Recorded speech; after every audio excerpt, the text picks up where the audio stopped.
5 तारखेला ठाण्यामध्ये एक प्रातिनिधिक म्हणजे आता जी प्राथमिक माहिती आहे त्यानुसार एक कार्यक्रम नियोजित आहे, पण देशाचे पंतप्रधान नरेंद्र मोदी साहेबांचं त्या संदर्भातलं म्हणजे येण्याचं जे कन्फर्मेशन आहे ते अद्यापपर्यंत प्राप्त झालेलं नाहीये।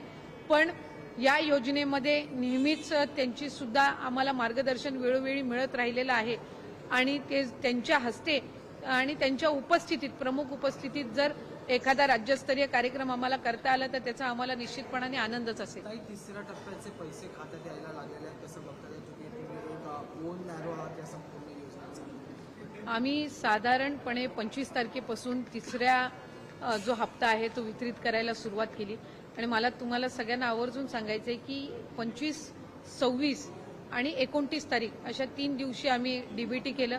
आजही सकाळी काही झालेले आहेत त्या संदर्भातले डिटेल्स मिळतीलच, पण साधारणपणे 1,87,00,000 महिलांपर्यंत या 3-4 दिवसाच्या कालावधीमध्ये जी काही रक्कम आहे ती डीबीटी होणार आहे।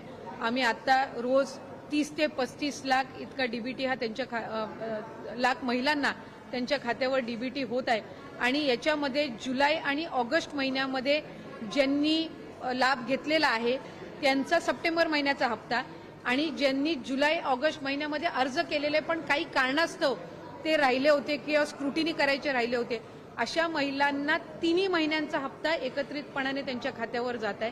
त्याच्यामुळे ते 4,500 त्यांच्या अकाउंटला डीबीटी होत आहेत आणि ज्यांना पहिल्या 2 महिन्याचा लाभ मिळालेला आहे त्यांच्या खात्यामध्ये 1,500 इतका डीबीटी होत आहे।